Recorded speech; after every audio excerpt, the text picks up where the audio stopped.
should alternate a little. Okay, we'll take turns. We'll take turns, so Danielle has to, every once in a while, we'll do two in a row just to screw her up in the minutes. And she's,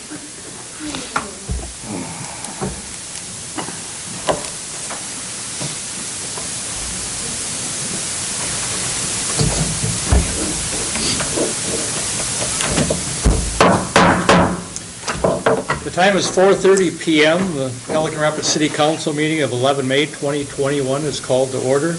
I'd ask you, if you have not signed in yet this evening, if you would please sign in on the clipboard by the podium before you leave. And also, if you had cell phones, please put them on vibrate. A roll call of members. Danielle? Councilmember Steve Grant. Here. Councilmember Kevin Ballard. here. Councilmember Kurt Markgraf is absent. Councilmember Steve Foster is absent. And Mayor Brett Fraser. Here. I want to welcome each and every one of you here to our May 11th City Council meeting, those of you in the chambers, those of you joining us on Zoom. And please remember, our City Council meetings are shown on Wednesday evenings on Channel 14. A few announcements for the next couple weeks. This Saturday, May 15th, is the Minnesota Fishing Opener in Minnesota, and also here it's the Governor's Fishing Opener here in Otter Tail County. On Monday, May 17th, the Minnesota State Legislature ends its 2021 legislative session, and our next City Council meeting is Tuesday, May 25th at 4:30 p.m. At this time, I'd like Chief Statham to stand so everybody can see you here in the audience. Chief Statham. This week, May 9th through May 15th is National Police Week. We want to give special acknowledgement to Chief Statham and our patrol force, and thank you for all you do here within our community of Pelican Rapids and to keep us safe. Thank you.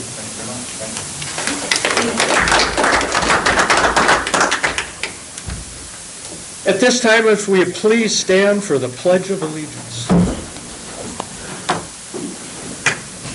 I pledge allegiance to the flag of the United States of America and to the republic for which it stands, one nation, under God, indivisible, with liberty and justice for all.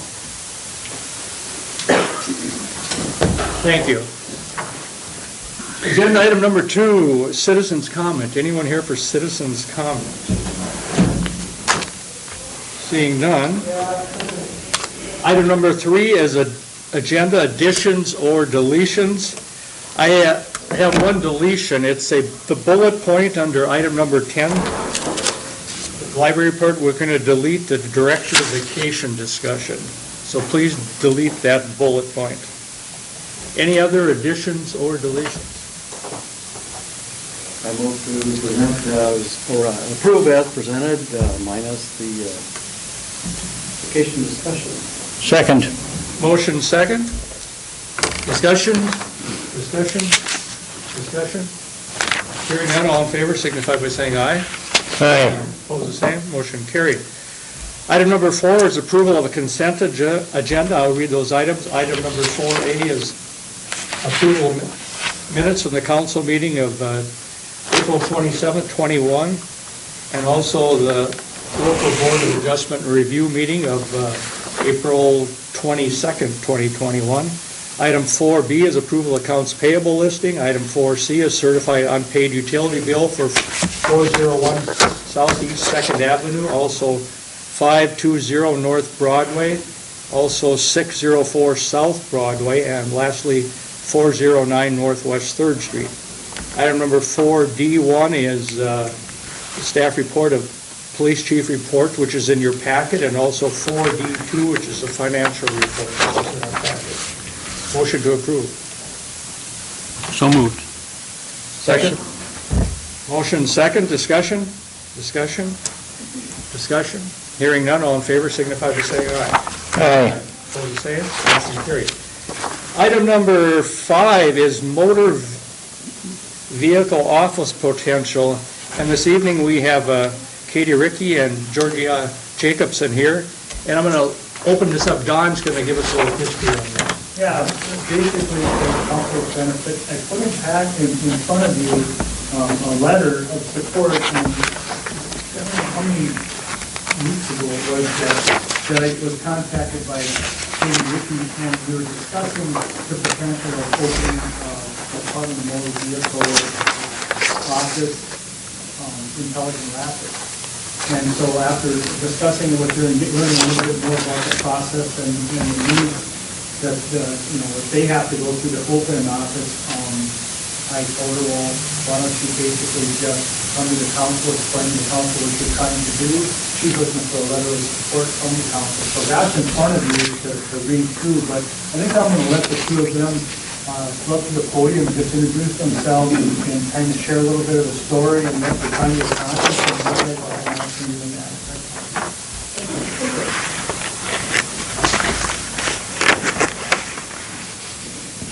So I am Katie Ricky. I am Georgia Jacobson. And we are coming out of another office. Combined, we have over 20 years experience in a motor vehicle office. And what we are looking to do is bring that service to the Pelican Rapids area. So looking to open up motor vehicle office where we would service titles, registration, full DNR transactions, prorate transactions, which is our over-the-road trucks for your trucking companies that are local that drive all 50 states. And as of right now, a limited driver's license office. So where you could come in, apply for a duplicate driver's license if you lost it, need to change an address.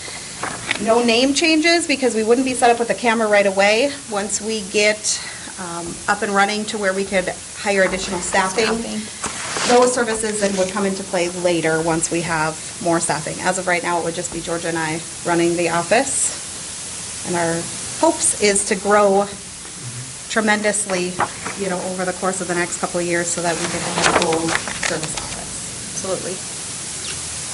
Do you have any questions for us? I think it's an awesome idea. Great. Thank you. Great. I couldn't believe it when I saw that. It is quite a process. It's a It lengthy is. process through the state.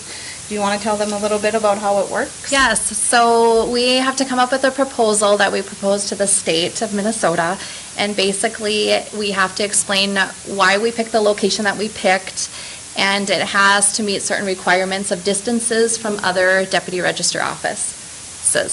So when we do that proposal and we bring it to the state, basically it goes down a process of if they say, and they have a 30-day time frame where they can say, yeah, this looks good, the numbers provided from the population, everything looks like it's possible, you both are trained, we don't have to train you to run an office, we've both been appointed deputy registers before, so, there's different things that come into play with this.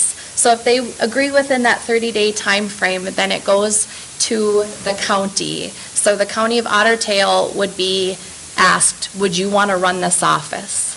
And so we do all of the work, and it goes to them first to say, hey, do you want to run this office? Is this something that you want to do? Right. And so they get that opportunity first.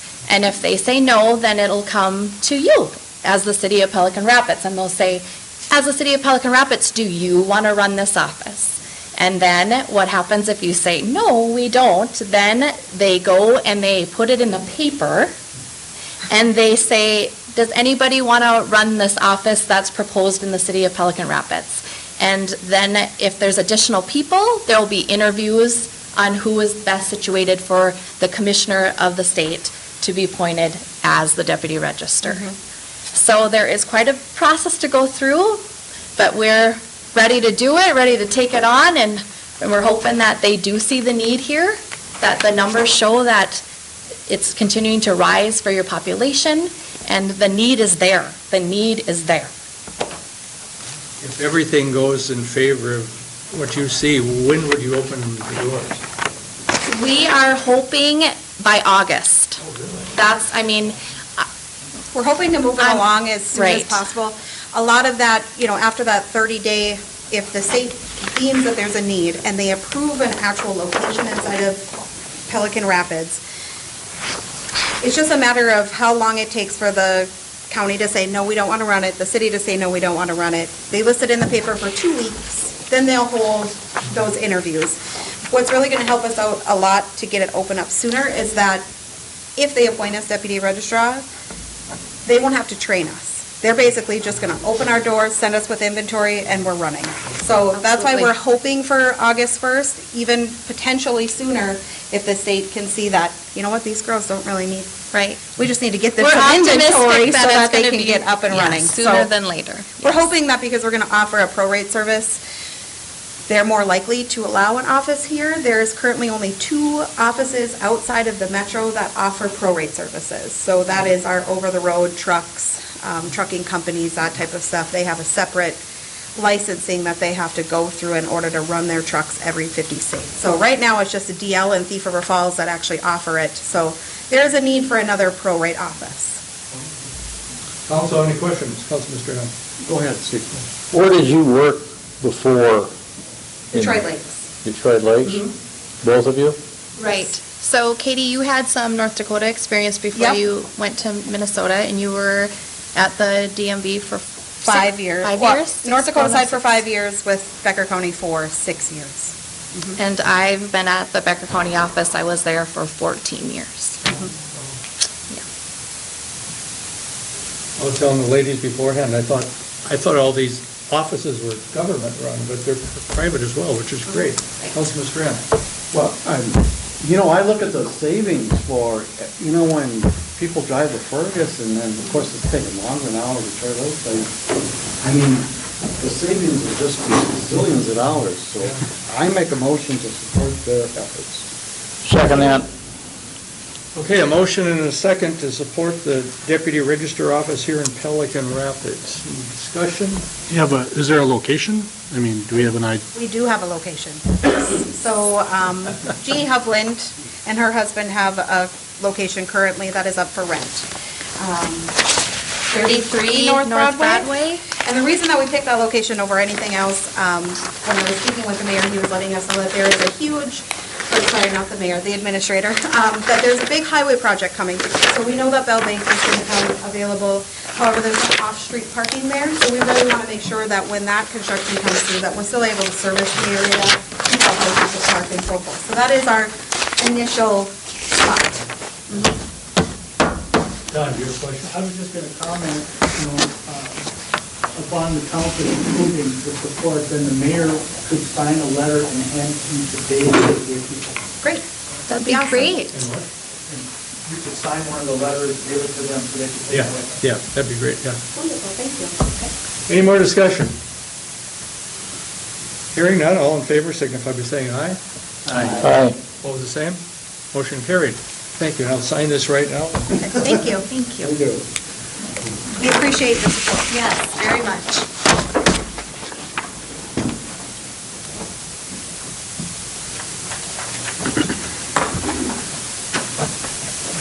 If you want to get the letter, you can stay for the whole council meeting.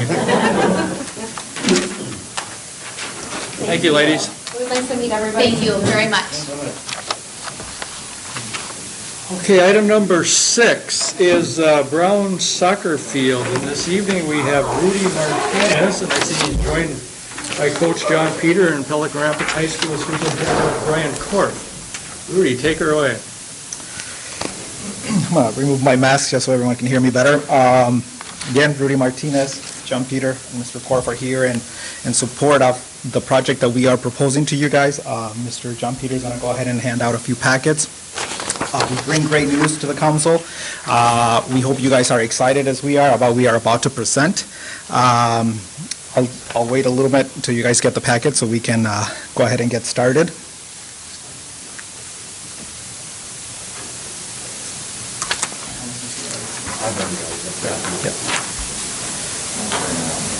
Perfect. So you received a letter or a packet that has essentially 3 pages in it. This is the main events that have happened within the last month, and we want to be as transparent as possible with City Council of how everything played out. In 2020, we approached the Park Board and introduced a development project to what would be Brownfield, in which the Park Board gave us the okay and thumbs up. In 2021, in the spring, we came back to the Park Board and we said, hey, we received an anonymous donation. We would like to go public. Park Board gave us the green light to go ahead and go public. On April 8th, we received notice that Red Horse Ranch was liquidating their rodeo, bleacher stands, lights, and a few other things, at which we knew we had to move significantly quick and aggressive. That then brought us to April 21st, that we released this newspaper article in the press that talks about what the vision of our project is. So our vision was essentially, we wanted to put bleachers, stands, lights, make it a appealing, competitive soccer complex that would attract schools to come here. What has happened over the last couple of years is when our boys get to sections, a lot of the times, because the field is in such poor condition due to weather, we have to move it out. And we actually, John Peter received that last year. They nicknamed our field the Swamp, and we took that with great pride. So we would tell teams that would come from Bemidji or Alexandria, welcome to the Swamp. So we love that field. We want to continue investing in that field.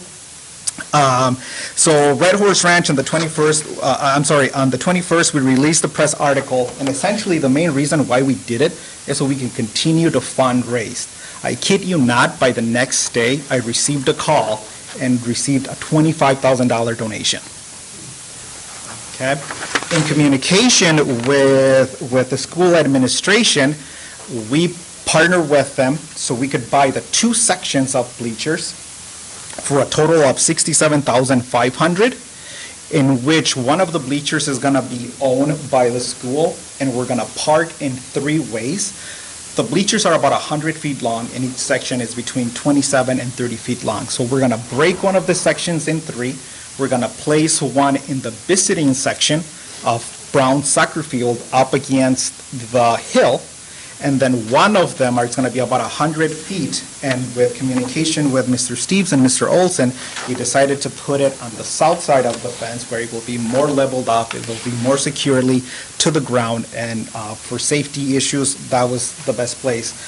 In negotiations with them and conversations, we're going to move the field about 20 yards south, just so people that are sitting on the stands have better visibility, rather than having that 50-yard span that is just awkward space in our field.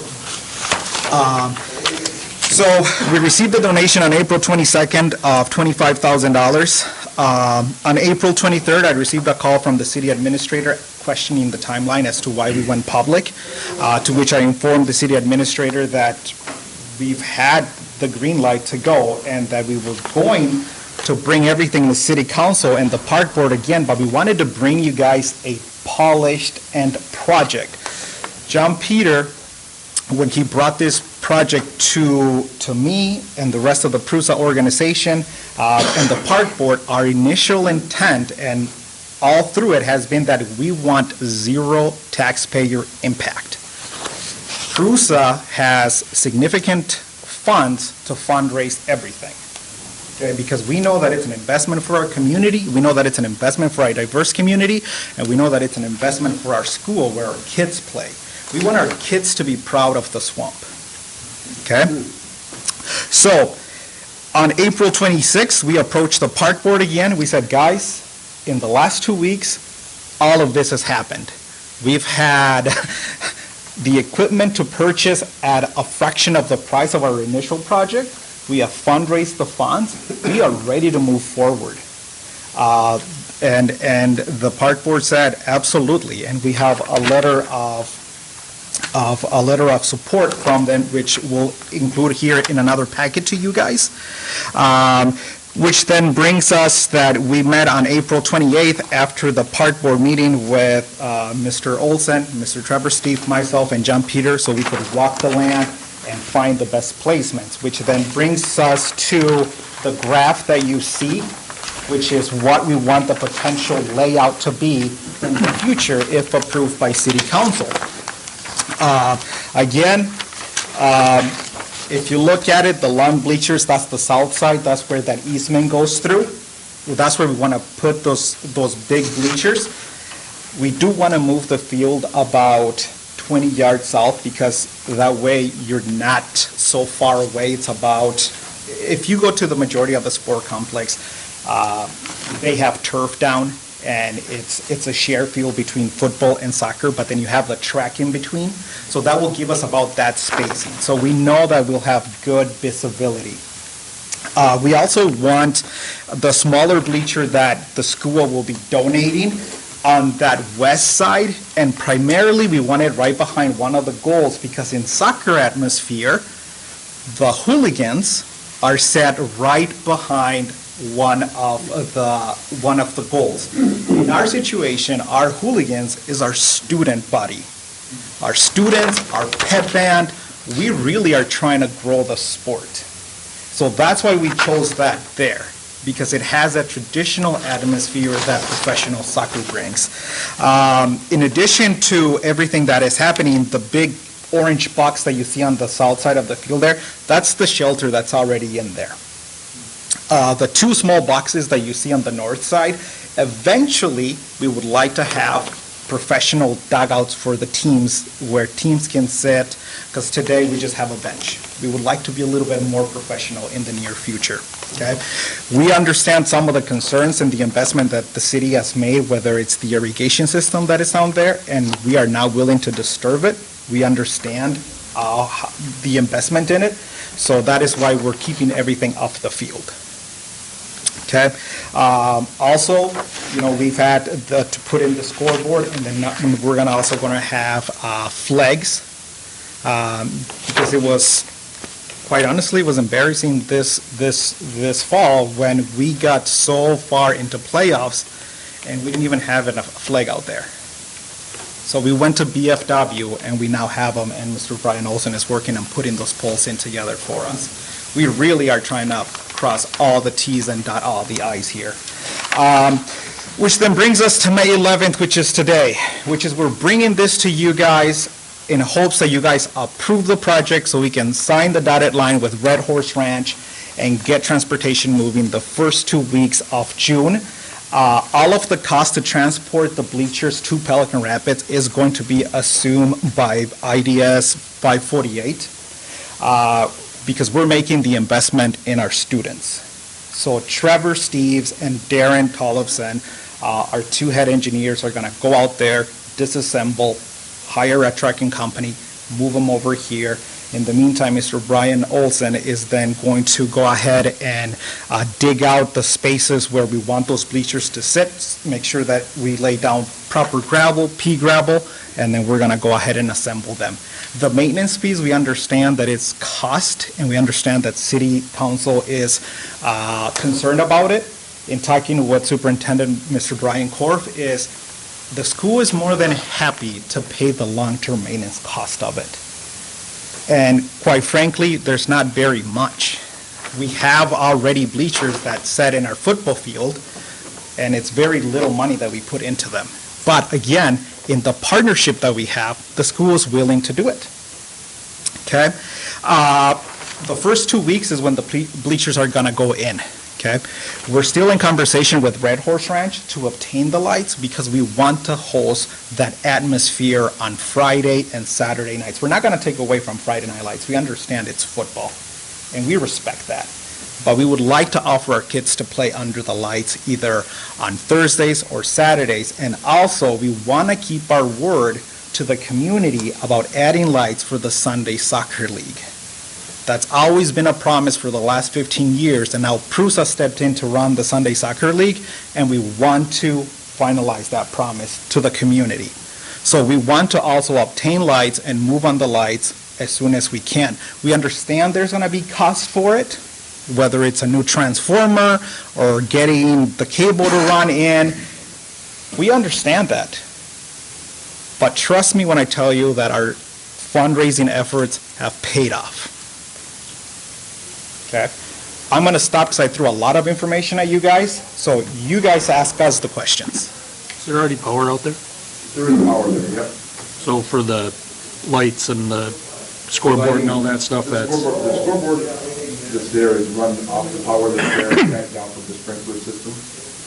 The only reason he mentioned the larger transformers is because these lights are similar to what the baseball field put in, and we're not sure what size transformer that may take to run that along with the other stuff. But that's, like you said, probably a year down the road.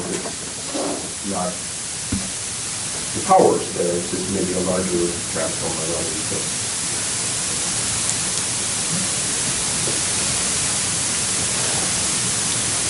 Questions, concerns, comments? When are you gonna move the field 20 yards south? That's gonna put it almost to the road that's there, isn't it? It will not put it close to the road.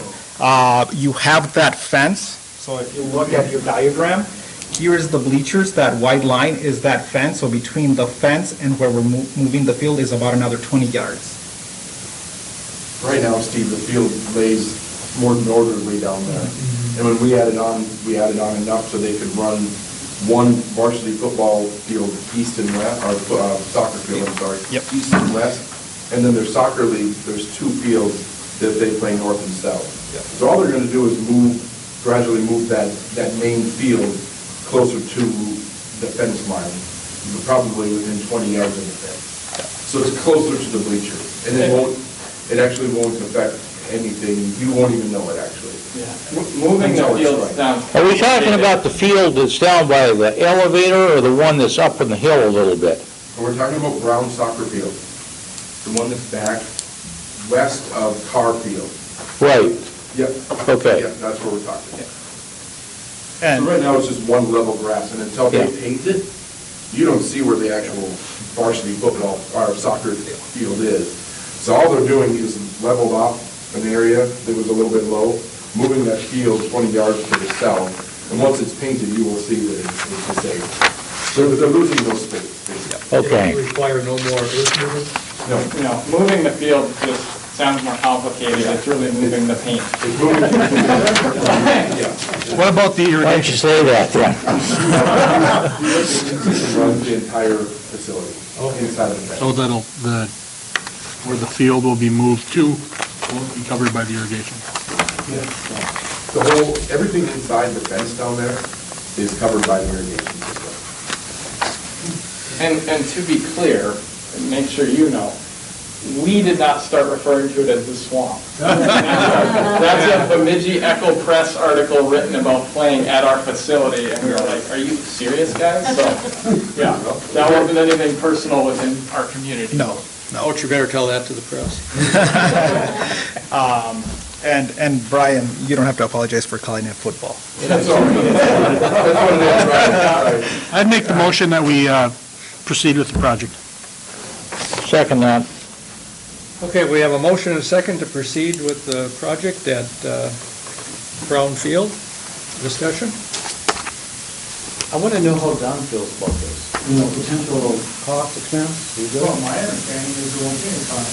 That's what we started out with no taxpayer expense. I would say that I think under our umbrella insurance, we'll have to add them, just like we already added the ones that were down there. Oh, yeah. So there might But as be- far as the maintenance, we've already discussed, like you said, the school's going to do Yep. the maintenance on them. And we'll put an agreement together. So actually, the second motion that I will ask you guys is to give the responsibility and authority to City Administrator and Mr. Brian Olson to work with myself and Mr. Korf to set up an agreement for the donation of the, and John Peter for the representative Prusa, so the 3 organizations can come together and put an agreement so everything is tied in paper. I got a question regarding that, though. Refresh my memory, though. Isn't there an agreement with the city and the school and at the time, who was running the soccer association on it? Mhm. Have something on paper now?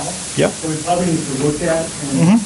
Yep. This would probably be an update of that, because we do have an agreement, and it talks mainly in that agreement about, like, maintenance of the field. Sharing the problem. and grass and who's doing what and who's fertilizing. So that's why we wanted to bring that up, is just to give that a more current feel to it that deals with the other pieces. So, Yeah, a revision. Yeah, a revision, yeah. Yeah. You'll provide us with that revision? Yep, but we'll work, between all of us, we'll work together and we put it in place.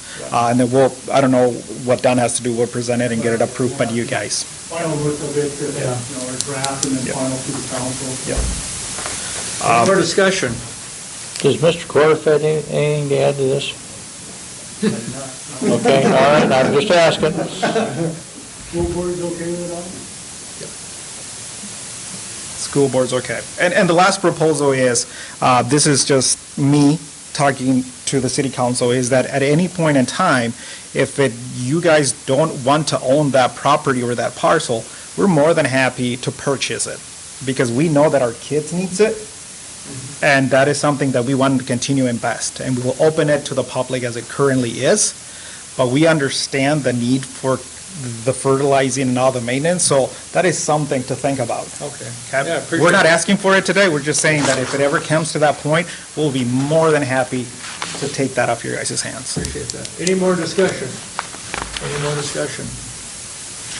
Hearing none, all in favor signify by saying aye. Aye. Opposed, the same. Motion carried. Thank you, gentlemen. Thank you. Thank you much, guys.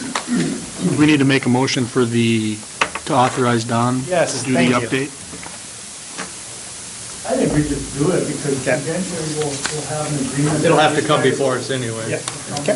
Perfect, okay. Sounds great. Thank you, guys. Thank you.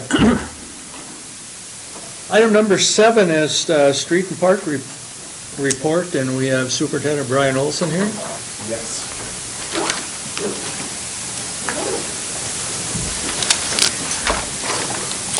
Thank you. Pretty straightforward. Best news I have is I'm fully staffed again, so that was great news here a couple weeks ago. So got through everything we had to get through, and we're back fighting. So sweeping is complete now. I think last time we had a little bit left. We have a busy spring with we'll be doing striping coming up. Still kind of working with that around the school and what we're going to do there. As far as yellow paint, we used to paint everything yellow. Now kind of working with Trevor and the school on what they want. You will notice that in the southeast section of town, on 3rd Avenue and 1st Street southeast, and then also up on 3rd Street southeast between 2nd Avenue and 3rd Avenue southeast, we're going to have to dig up a couple spots in the street that have sunk considerably and are no longer really all that safe to travel.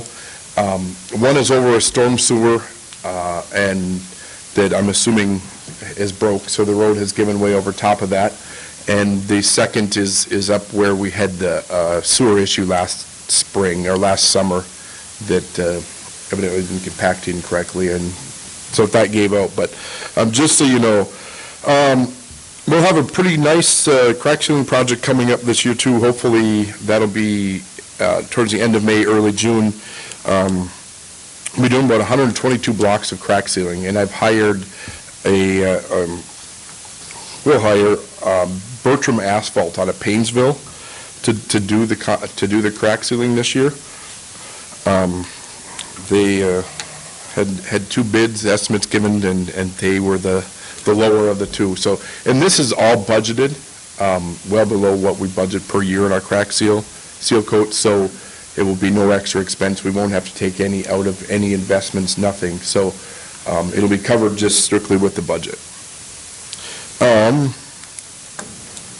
Notice Concrete Company was here today and yesterday redoing some of the sidewalk on Gassaw 196. It's basically warranty work that they're doing. Anything that cracked, they pretty much either take out, saw cut and seal, or take out and replace. So around the school, and then also on West Mill, where the 96 and 100 were last year. So that should be up. Emailed the engineer. They haven't been able to nail him down on when the wear course is going to be put on yet, but he's hoping right as soon as school gets out, because I let him know that school gets out the 28th, and we have graduation at school this year, so I hope, please don't be there then. So that would just be a little bit of a disaster. Also, we will be hydrant flushing this Sunday from 7 a.m. to roughly 3 p.m. So, Steve, annually we talk about this, just so you're aware. That's pretty much streets, parks. We are officially opening the campground this weekend. It'll be ready to roll. We have the bathhouse ready, so, and we already has reservations coming in, and it looks like a good summer, so that will be going. Also, we'll have pool prep coming up here in the next couple weeks. We always shoot to open kind of the first week in June. However, if anybody's aware of a pool manager or lifeguards, please promote and have them fill out an application. So right now, we're very low on those two things. So, Do you need the manager before the lifeguards? in an ideal world, but right now I'd take anything, so. But I have reached out to the school, and they're kind of broadcasting it too, and talking, and hopefully get some kids to want to do that this summer. You have any lifeguards at all lined up right now, or? I do not. As of right now, we have one application that I haven't really gone through yet, so. Okay. And some years are like this, and it's just, we always come through at the end, so I'm hoping, knock on wood, we do that again, so. Other thing is, the playground in Peterson Park, you've noticed we've removed the old, dug it down.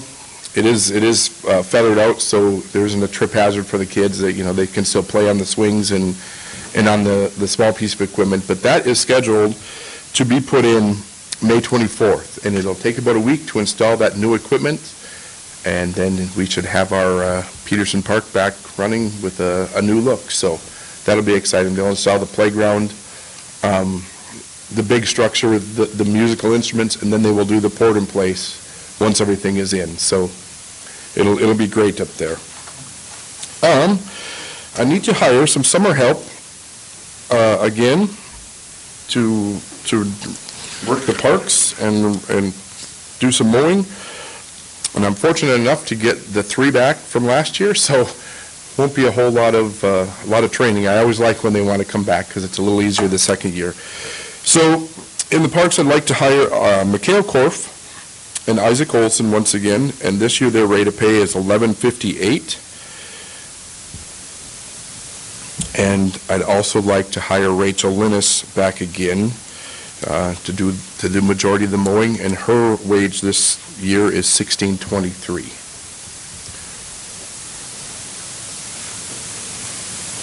I'll move we approve this hire. Second. Discussion? Tell me how the wage, the difference, is that experience, or tell me about that? It's how it was, yes, well, last year, they were 3% lower, but we've set this wage scale based on, Don, you can probably answer this better than I can, where these numbers come from. They've always just come from City Hall. They were kind of set rates, years ago as part of that wage study and stuff, and then they go up as the cost of living adjustments are made by the council. Any more discussion? Hearing none, all in favor of, signify by saying aye. Aye. Opposed, the same. Motion carried.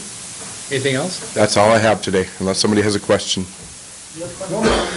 Okay, we still need a, I have a question. okay. I had heard, and this is rumor, street talk, so I haven't heard by any, but are they talking about taking the barbecue pits out of the park, or are they going to stay there?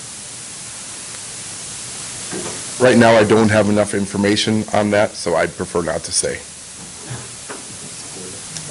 Yeah, that was pretty good. Have you heard anything about the county street project except for your side? No, thank you. That one has kind of slipped by. Nobody's really heard anything on that either, but that will be coming on the radar. That's the 6th Avenue, 6th Street Northwest, where the Colony Apartments went in. That, too, needs to be, there's some fixing that needs to be done there.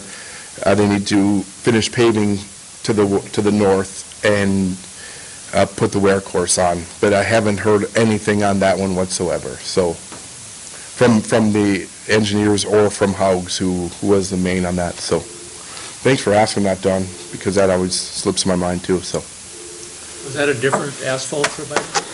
it was a different asphalt provider. Yep. Okay, is there a motion to approve the Park and Streets report? Second. Motion second. Discussion. Hearing none. Wait, oh, go ahead. I do have one more thing. No, I do have one more, I'm sorry. oh, we may change our mind. So many questions. We will be going back to our summer hours, just an FYI, May to Labor Day, which is 7:30 to 5, so we do 4 9s and a 4. That's all I wanted to let you know. It's same as we did last year, so, Thank you. yeah, sorry, thank you. Any more discussion? Hearing none, all in favor signify by saying aye. Aye. Aye. Opposed, the same? Motion carried. Thank you. Item number 8 is nuisance violation. We have Roger Slesky with us here this evening. Also, there was information in your council packet regarding this agenda item. Roger? Yes, I think we had just some misunderstanding on whose stuff it was, and it was the J.C.'s. And Jeff and I, he thought they were gonna take care of it, and if I had to move it, I'd move it.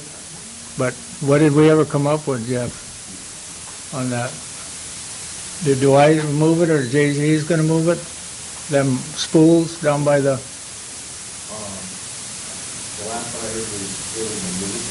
They were gonna move it? But you have to remember, they is no longer in existence. No, I know, that's why I called Jeff, and he said, well, they would do it, otherwise I'll move them, I mean, that's no problem. I'd have moved them before, but they were gonna move them, so that's, and then there was a fence up there, they left that when they dug that, all that through my property, they had left the fence up, they just finally took it down, was it last week? The fence for the, mud, or whatever you call it. They found, now you can get in there. Did they ask to put these spools on your property? I think they did a few years ago. But how long have they been there? Well, every year they use them for the dance. So they're in and out every year? In and out, and then they didn't want to haul them, so then they just put them there. And so they had them there. I think they used them last year? I don't even know, because I didn't go to the dance. Who's the owner of the sign The sign, by the spools? the fence? No, there's a sign back there. Oh, that's mine. That's yours? Yep.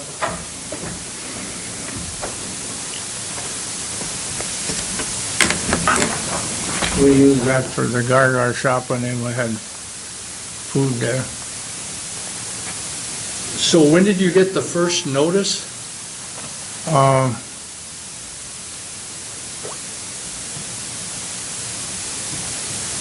that'd have been, what, 3 weeks ago? You sent it, Jeff sent it, and then, so then I called them, and then they said, well, it's a J.C.'s, so they were gonna move it, and never got moved. So then I got the fine, and I'd just like to waive it, and I'll move them if I need to get them out of there. I don't know if they're still there. Are they still there? They're still there. Okay, well, I'll move them.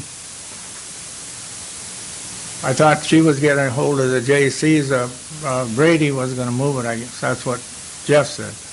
But that's not our responsibility. No, I know it is. You'll see in the packet, the information that you guys provided in the packet, the first letter was sent in the end of February. And like usual for all these violations, to get the first letter, all we have to do is get a hold of the city and let us know what their plan is, and there was no communication with as a response to the first letter. I talked to Jeff, Don. The second letter was sent in, I believe you talked to Jeff after you got the second letter when the administrative panel. I talked to Jeff on the first letter. Because that's why we asked who they were. And you said, well, I forgot to talk to her. Chief, you say no? Okay. It's when the second letter was sent and that's what puts the administrative penalty in place. Right. That second letter, I don't believe was sent from February 28th. That's the first letter. It was probably, I don't know, May timeframe, April timeframe. So he was given another, I don't know, 45 days before the second letter to contact us, to do something. He didn't do anything. And then the second letter went out in April timeframe, and that's when the administrative penalty was imposed. And I think we had certified letters sent at that particular time. And again, then you had the conversation with Jeff, but they still took the pay. But Roger, you understood that no matter who put them there, you were still liable. Yeah, but, okay. No, I'll get them out of there then. Councilman Strand, did you have a question? Yeah, Roger, this reminds me of last time. You know, when did you call the city? I mean, that's all you had to do was. Yeah, that's what I did. I called Jeff. You Yeah, called the city? Yep. The number on the letter? yeah, because I said, well, they aren't mine. And he said he would let, her know on that, so, but I'll get them out of there then. But I thought I did. I'll get it signed next time. But it says to call City Hall. Well, Jeff signs all the deals. It says call him. 1351, whose number is that? Jeff. But again, you didn't call until after the fine was imposed. When did you call the first time? Anybody? Right after I got the first letter. The second, Because I was wondering if I should move them or if they should move them. That's when I called. So you didn't get the first one in February?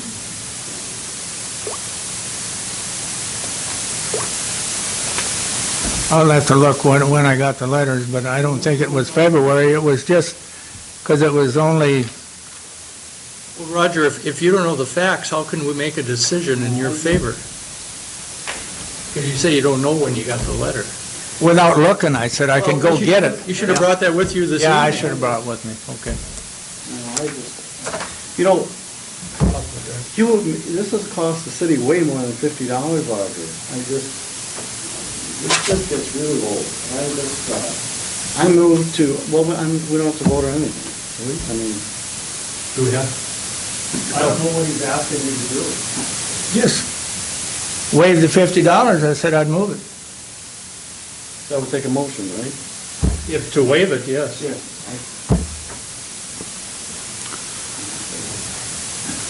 Make a motion? I'm not in favor right now. We're not here.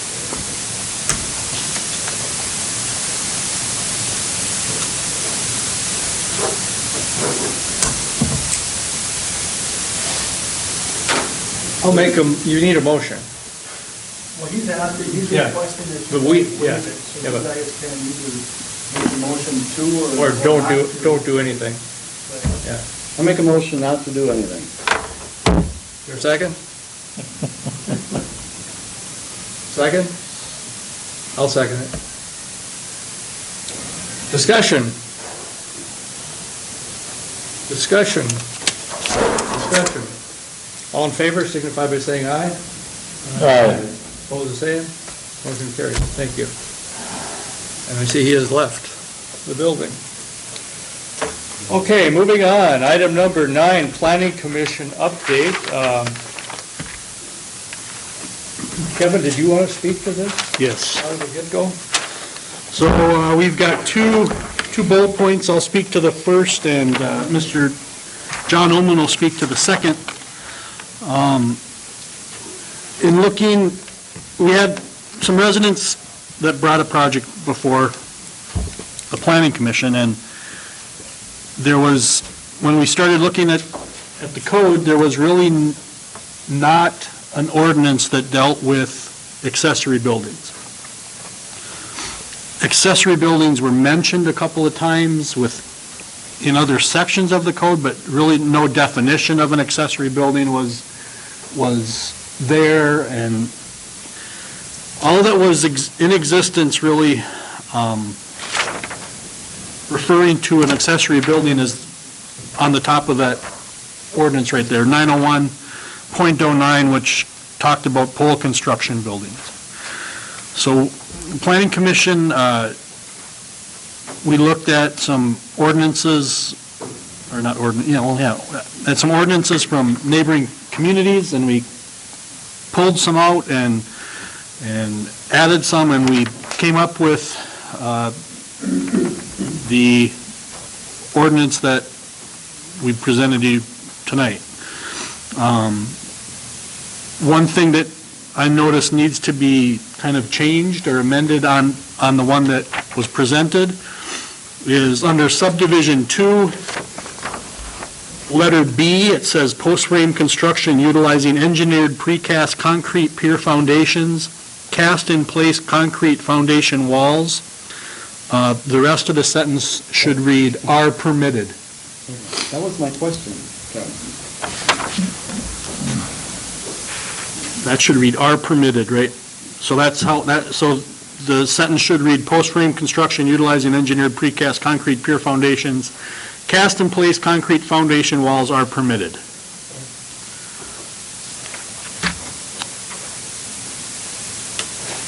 And then if you look to the back of that, there's some changes that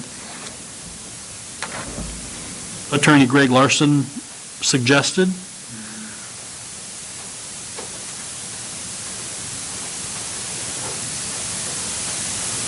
So if you have any questions about that, I can speak to the intent of what we were going after. Yes? I have two questions. Can you explain a side yard? So any yard that is, in the ordinance, it talks about front yard, backyard, and side yards. So a side yard would be the yard on the side of the primary dwelling of your house. And the side yard basically extends from, if you drew a straight line from the front of a house across the whole front of the lot, the side yard actually starts on the back of that line. In front, between the curb and that line that goes, extends from the measure line that extends from the side of the house, that's considered front yard. Until you get to where it's the side wall of the house, then that's where the side yard starts. So in regard to a corner lot, that's what I didn't get. A corner lot only has one side yard. Okay. It only has one side yard opposite the corner. The other side of the house is considered front yard. And that's kind of what Greg Larson in his first comment was alluding to. In his email, I think you guys got a copy of about side yard, but there's no, in 2E of the ordinance suggested, it says no accessory structures may be placed within the front yard, and he goes on to talk about whether you're going to allow them in the side yards or whatever.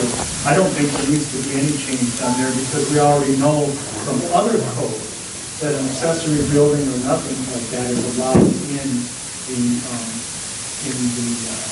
what would be on a corner lot, the front yard area. One more, Kevin. It talks about maximum 3,000 square feet. Yep. Could you give an example of, because three seem like a bunch to me, so. Well, so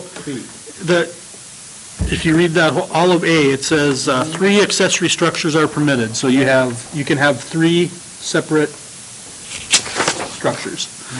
The maximum size of any structure is 2,000 square feet. So if you build a 2,000 square foot garage, you have 1,000 square feet with which, if you want additional structures, you can only, the combination of those two can only equal 1,000 square feet. That's So- pretty big, I mean, It is. and that would be a pretty big lot, But, right? right, so then if you look down at letter C, little c, the ground coverage of any structure or combination of structures, including the principal dwelling, shall not occupy more than 35% of the total lot or parcel. So that kind of covers that. We don't have any impervious restrictions? We did not include any of those in here. I see Greg kind of added to G on the back that kind of covers that. Well, he suggested that, but really what he was going for with G is just to make sure that if somebody's going to put a garage on or something like that, that it did take into account that it wasn't, the way it was written, the main court of the building. And if somebody did such a building that they wanted to put a deck off the front, to make sure that that deck was included for the 35%. So that addition, I think, was a good revision from Greg to make sure that when you put steps on, if somebody puts a deck on or any other attached structure to that accessory building, that's also counted as the 35%. So that was In your definitions of front yard, side yard, there is no definition for backyard? Is backyard included in side yard? No, there is a definition. Within our code, there's a definition. And I read B like numerous times last night. I should be able to figure that out. Cast and flip covered. Yeah. I'm good. Any more questions? C, go ahead. Greg's only other suggestion was to just delete 2F, and that's on the backside of the one that I handed you. It basically shows 2F deleted out. And the reason for that is there isn't any commercial allowed in accessory building. So to signal out commercial mechanical repair wasn't necessary because you can't do any commercial business out of an accessory building in the residential zone now. Councilman Foster? Back to this subdivision 2, C supersedes A, right? So they can't argue, C is at 35% of the total lot or parcel area. Shall not occupy more than 35% of the total lot parcel area. No. That supersedes A, right?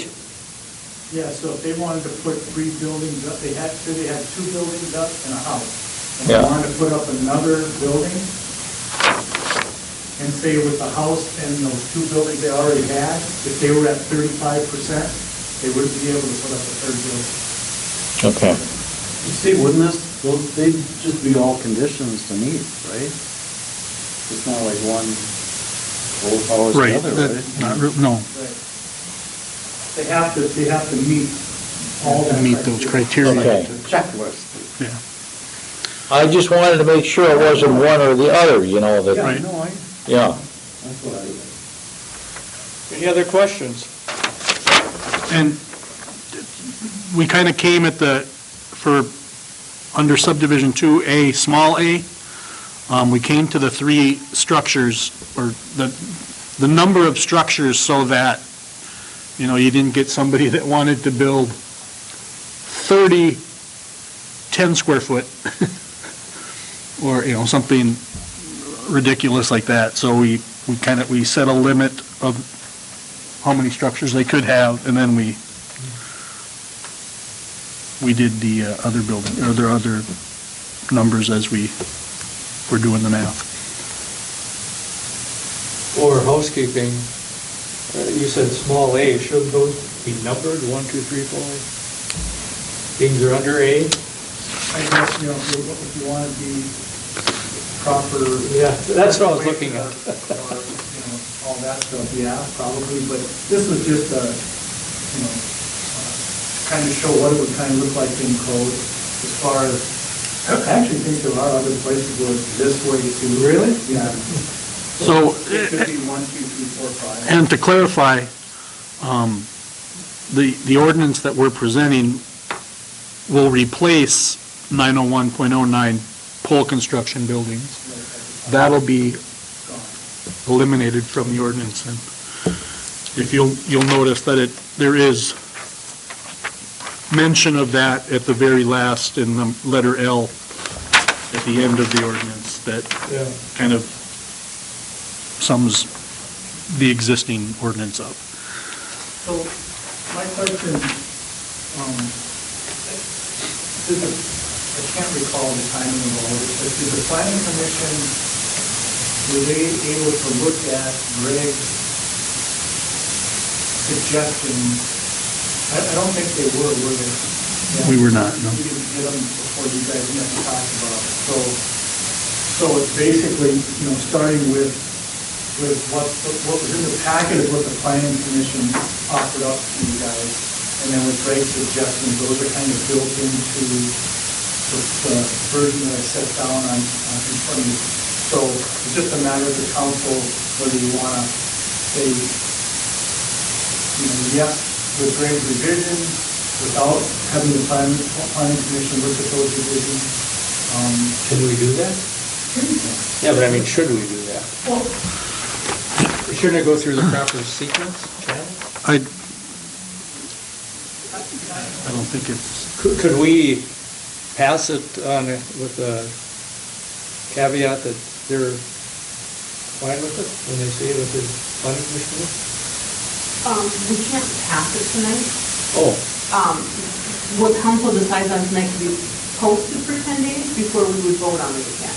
oh, okay. So it has to be okay. posted for the public. So council won't, or actually vote on it until the May 25th meeting after it's been posted for the public to view and comment on it for 10 days. So you're just looking for information on us, you don't want a motion on this? well, what we need a motion on from you guys is actually what we're going to post.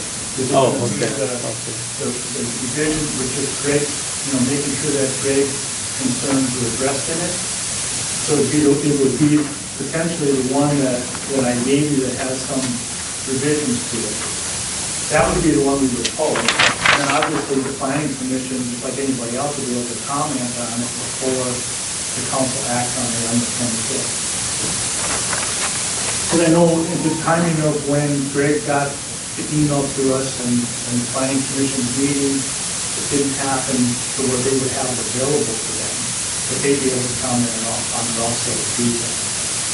And we could surely send it out to the planning commission too, so that they have whatever you guys decide to have posted. and also, It doesn't change the meaning of stuff. really. also with the addition of the changing of letter B.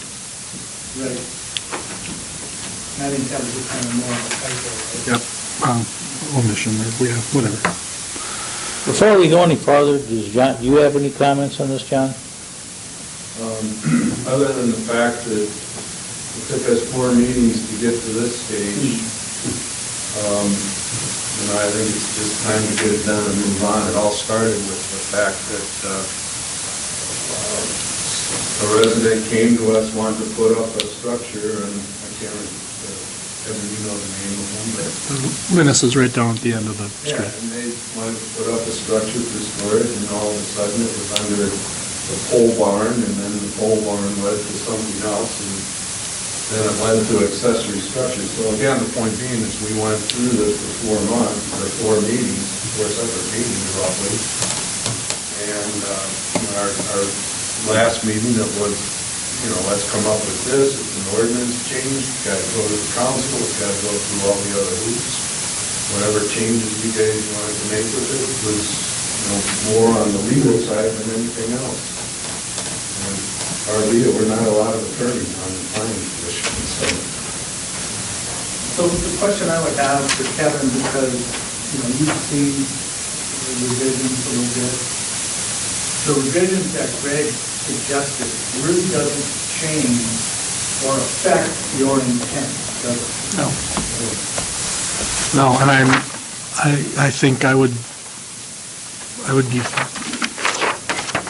very confident in saying that the planning commission wouldn't have a problem with the way this is presented, but I'm not going to speak for them either, so. Opportunity. Yeah, they'll have 10 days to look at it and And I'll just make sure voice their too, that concerns. if you guys approve this based on Greg's suggestions and what Kevin suggested for that one addition, then what we'll do is we'll clean it up and make a clean copy.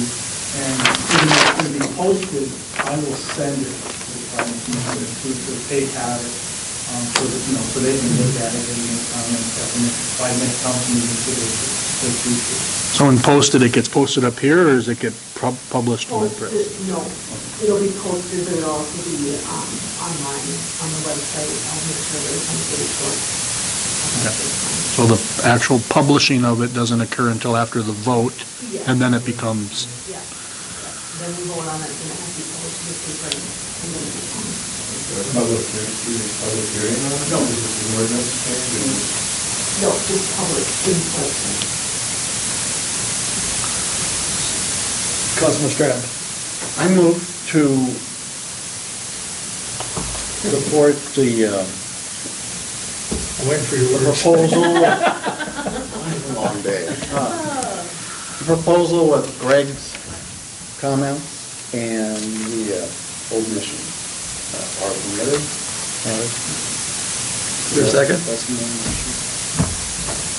Say that again? You can't. I move to approve this. With Greg's comments that he added, the two, and then the omission under B. So in the second. And we'll post that. I'll second. Okay, motion Yeah. second. Okay. Yeah. Discussion.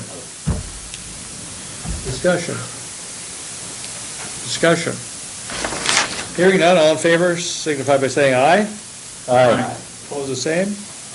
Motion carried. Thank you, Kevin. Yeah, thank you for your work. Now we have Planning Commission member John Ullman is going to speak to us regarding Planning Commission request. At the last meeting, when we were done with this, I proposed a resolution that we voted on unanimously to ask the city council to reorganize the Economic Development Authority of Pelican Rapids. So I'm ready to answer questions. Explain. Well, all right, then let me expand upon this. I've been, I think you all know me, and over the time, I've owned a building on Main Street. I've got an investment in Pelican Rapids for the last 15 years. Been involved with BRE, been involved with the Chamber of Commerce, been involved with the Rotary. Now I'm on the Planning Commission, so I've really had an interest in trying to see Pelican Rapids really thrive. One of the things that I keep on coming across is that it's just things move real slow. Even when I was on Pelican, on the chamber board, it just, there's some things I would have liked to seen in the chamber, it just couldn't get it done.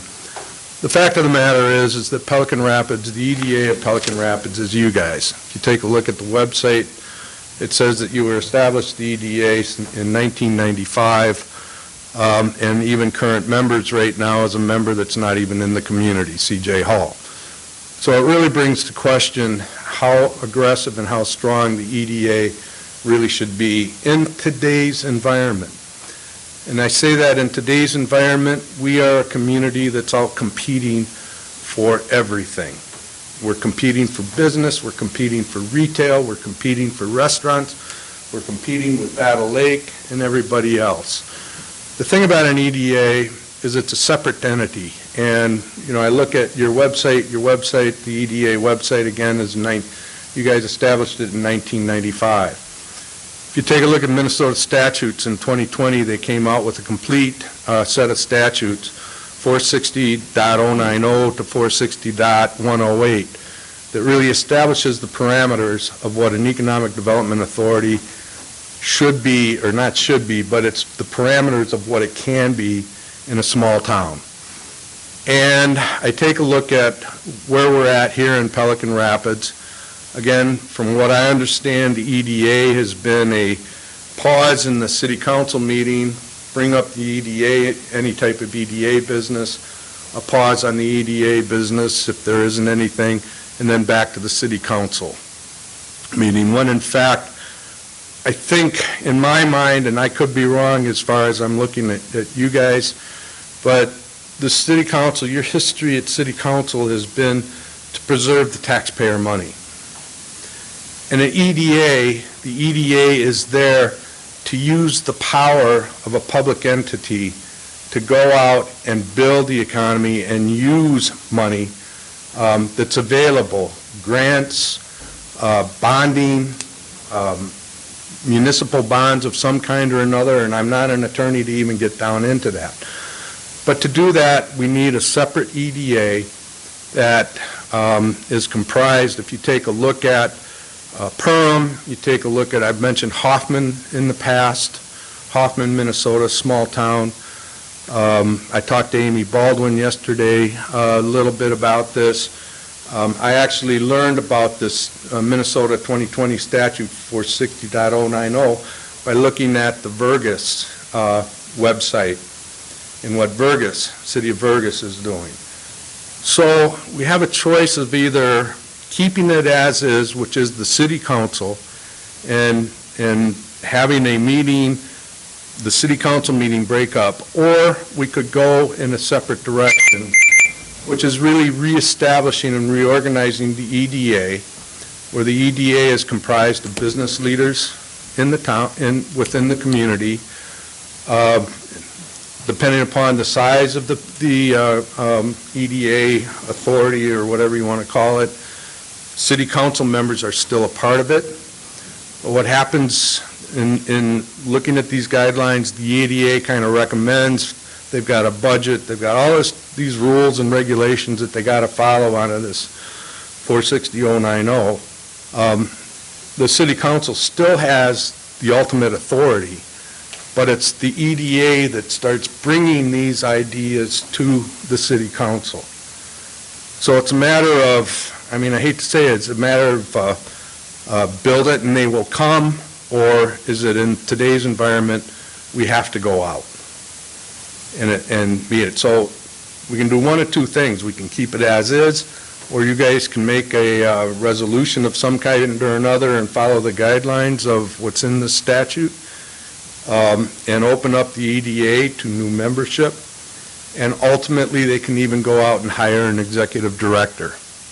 But they're subject to their own budget, subject to the city. I'm guessing, you know, this is all stuff that I've learned in the last week and getting ready to talk to you guys. But I really strongly urge that we do something. And hopefully, and let me go back to one other thing. This town has been run on volunteers. And it's been strong volunteers if we go back. You know, we can take a look at the BRE, when we first did the BRE in 2016. There was a lot of people that were involved in that. And there was a lot of suggestions that came out of the BRE. But it kind of went to the pasture.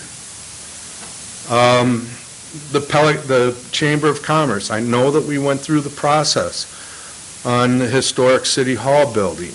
And I know that there were some people that were involved to try to get something going there.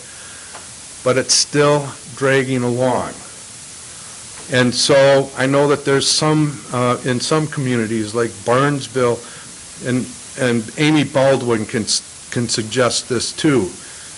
You know, there's entities that can kind of bring all of these things together and focus in, because it's becoming a full-time job. You've got the situation in the building on the northwest corner here. That's been confronting the Planning Commission for the last 2 years. And we're still nowhere closer. Why?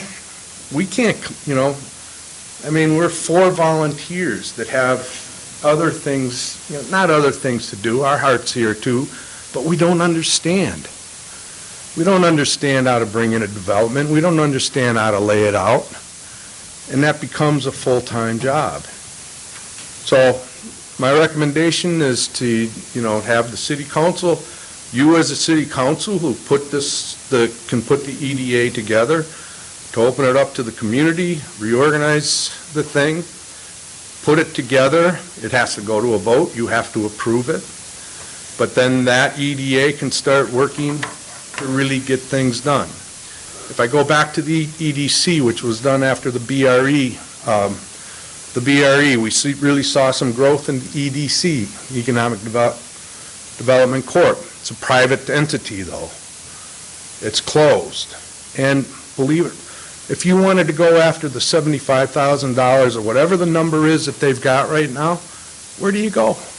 Who do you go to? So that would be the function of the EDA. And the EDA can be volunteers if you can come up with the money. And I'd certainly like to see, nothing, I know that Don's got himself a lot of things going on in this town, but I think there's room for an administrator and there's room for somebody to go out and sell Pelican Rapids outside the community and building the infrastructure within that organization to really make it happen.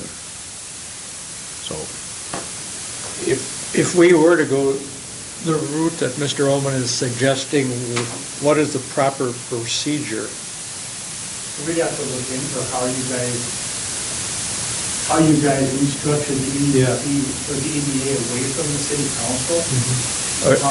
I agree with John, there's a lot of people that volunteer many, many hours in Pelican Rapids to help make Pelican Rapids the better community that it is. But I see the struggle that we have getting volunteers to be on the planning commission, the park committee, the swimming pool committee. So, John, I guess my question to you is, and the EDA obviously is a taxing authority, I'm not so sure, I'm not sure real clear on if everything the EDC or the EDA would do has to come back and get the final stamp of approval from the council, or if they can do those, the council basically gives them a budget and they run with it. But my question is the EDA that you envision, John, an EDA made up of volunteers or are these paid people sitting on board? That's established by the statutes. I don't know if you've read these things, Don. It's in 460, that's 460-090. They really, I think volunteers are fine. But the problem with volunteers is you still need somebody whose primary job is to keep those volunteers going, to keep them coming in. And I think that's what happens and has been happening in this town, is that the volunteers really go to work hard, but there's not any glue that's really holding it together. So my question is, or my thought is it a function of revamping the EDA that's needed, or is it hiring an economic development person, full-time person? I know you've advocated for this. Yeah. A full-time economic development director or person or whatever, whose function is similar to a Karen Lauer in Barnesville. That's what they do. Their task is to do economic development activities for Pelican.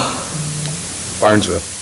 Well, that's what she does in Barnesville, but Yeah. I'm saying the same position here. A full-time economic development person that does anything economic development. In the past, when the EDA has been active, meaning the council, it's always been a case where, well, I don't know if it's always been, but in my experience since I've been here, it's been a case where either the EDC or somebody brought a potential, after developing it, brought a potential concept or a project idea to the EDA. The last one was obviously whoever brought the idea of putting together the BTD building, or the industrial park. They brought that idea, and that was what they brought it to the EDA and said, hey, we can do this. The EDA did it through the city council or whatever. And that's what's kind of been missing over the years is that group, like the EDC, never got going enough to where, through their private discussions with potential people that want to do projects in Pelican and then develop that, bring it to the EDA to help fund it or whatever we have to do with it. That kind of went away. So my question is it really a function of revamping the EDA and finding more volunteers to sit on a separate board, or is it a function of really thinking about hiring an economic development director? Well, either or.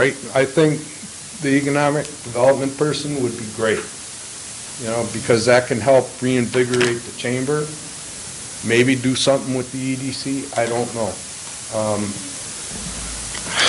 Whether Whether the EDA remains the city council itself, and that's in the statutes, the city council can name itself as the EDA.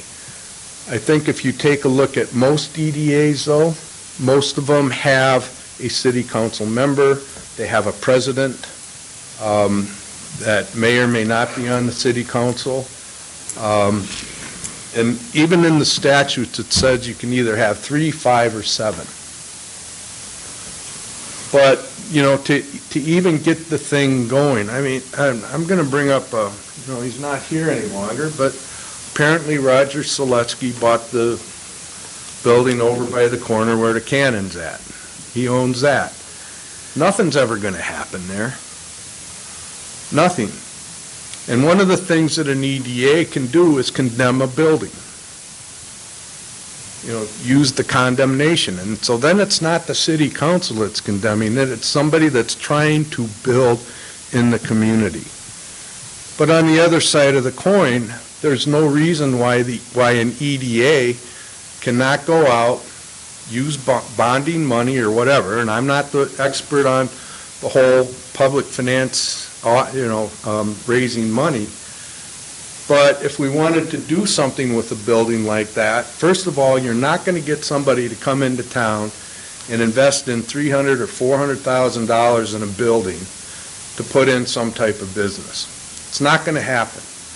I can personally tell you, just from my experience in owning the building down here, it hasn't been the best investment in the world. But if an EDA comes in there and rehabs the building and then goes ahead and rents it out or becomes partnership in it, that's what Hoffman's done. I think we all know the name, some of you may know the name, Harold Nelson here in town. Harold opened up his little golf thing down in Hoffman, his little computerized golf thing, put it down in Hoffman in a building that was done by the EDA, rehabbed by the EDA, built by the EDA, and now Harold's renting it for a business. And that's what the EDAs do. They don't sit here and listen to Roger Seletsky and a $50 fine and whatever. But at the end of the day, no matter who composes the members on an EDA, it all comes back to the city council. City council ultimately, because the EDA has a budget, they're part of the budget process. Again, I would suggest that just go Google Minnesota it's 469.090. Say that again? Minnesota statutes 469.090. And in fact, it's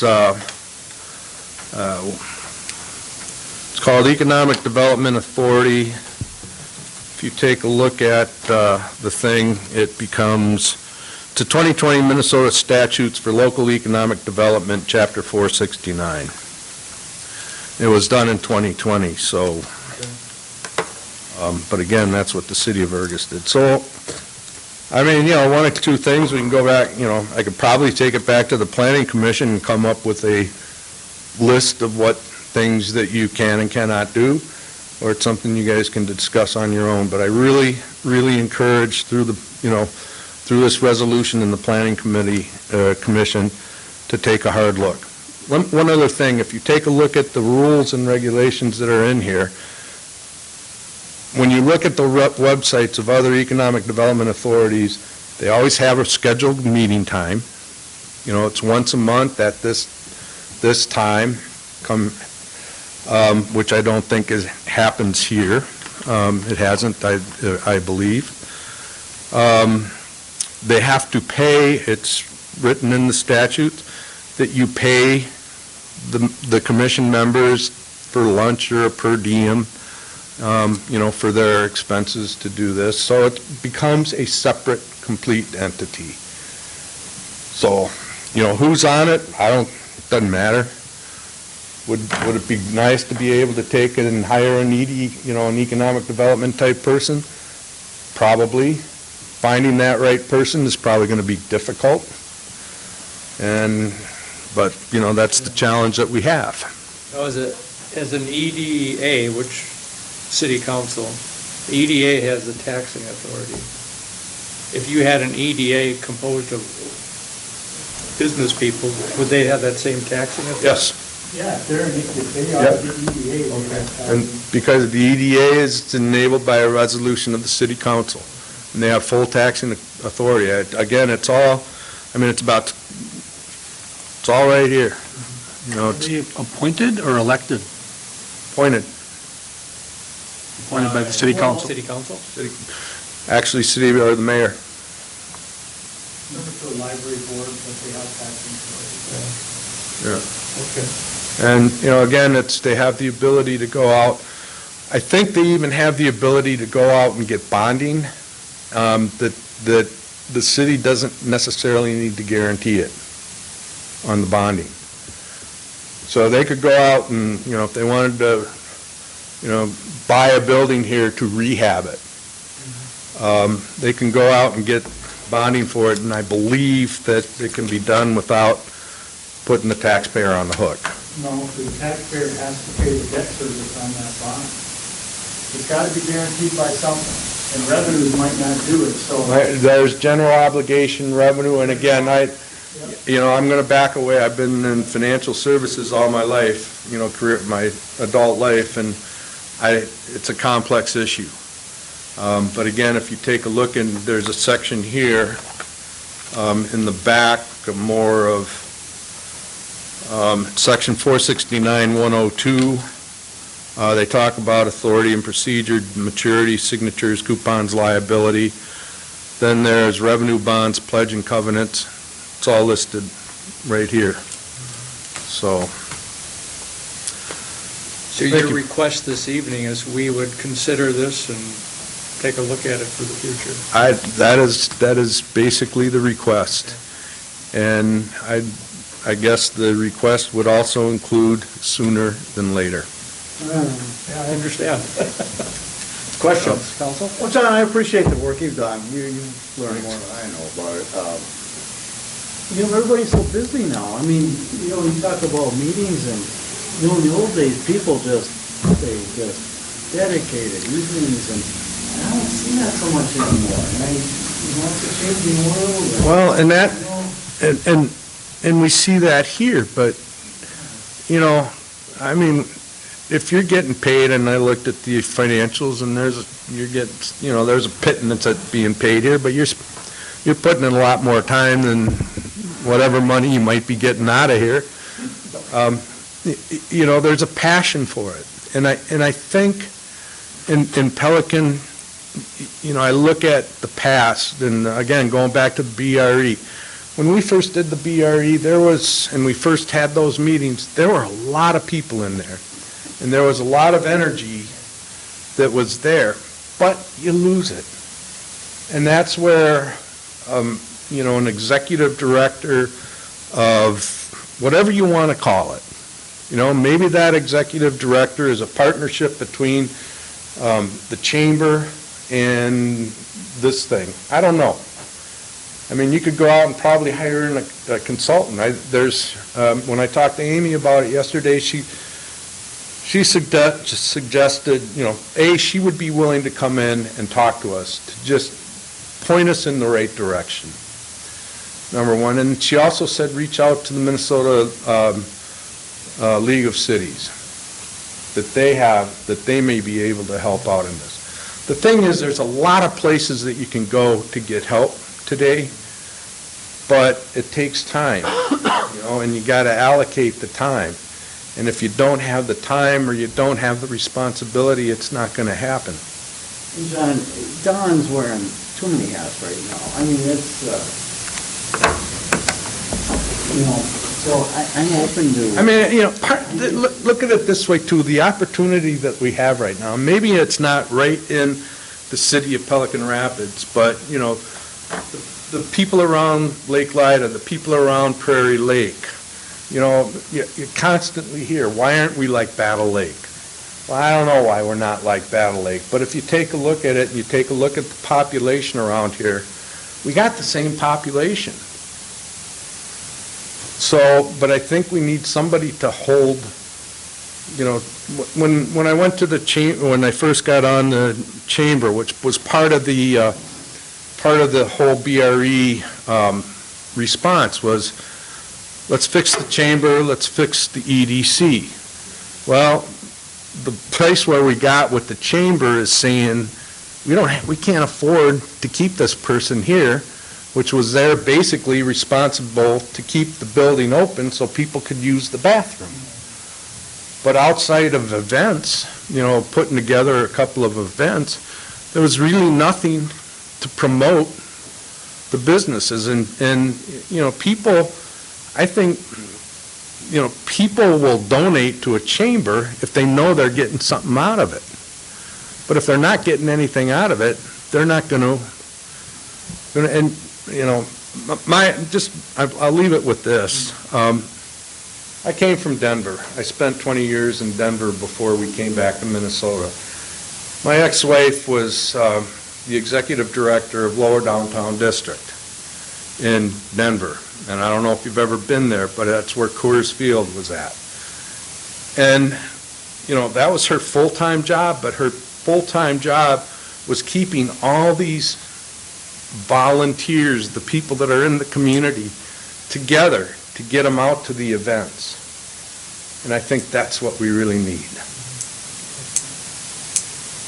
Yeah, you mentioned the Karen Lawler and Barnesville. I know, I definitely think we're right for a position like that here in Pelican Rapids. Well, that is a full-time job.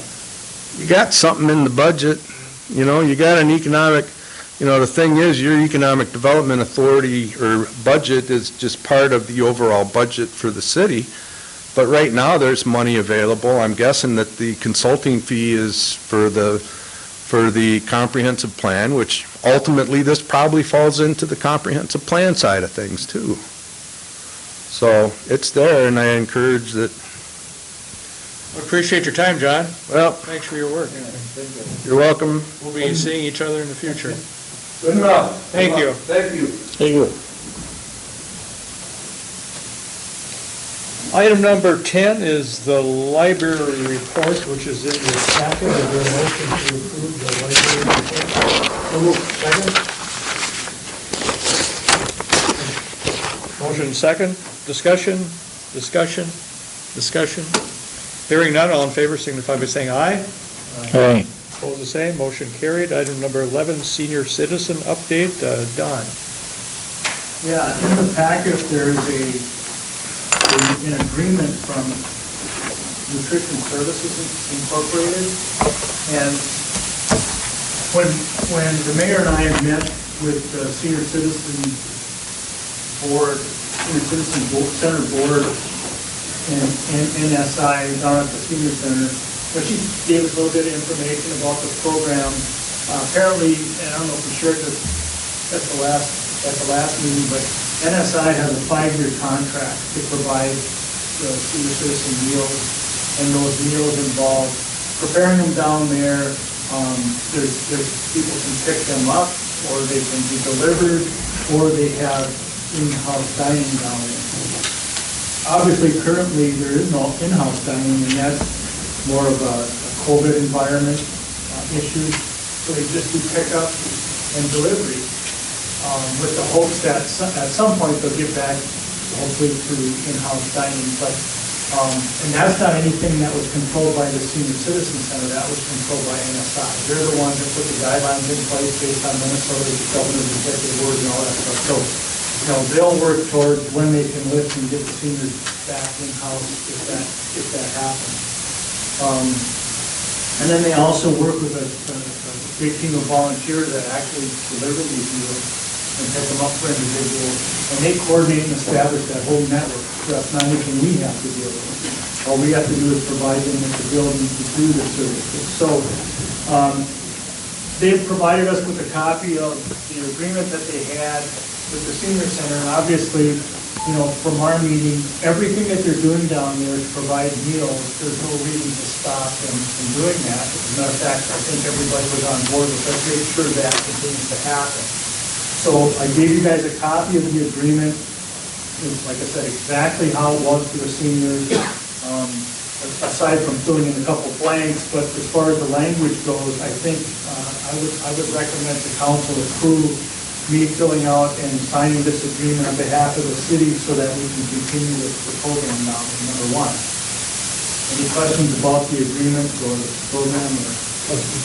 When I looked through it, I was just looking for expenses, and I mean, talking about snow removal, paper towels and paper goods, and I didn't see anything else. No, yeah, that's pretty much all it is. You know, we take care of the, you know, the facility and all that type of stuff.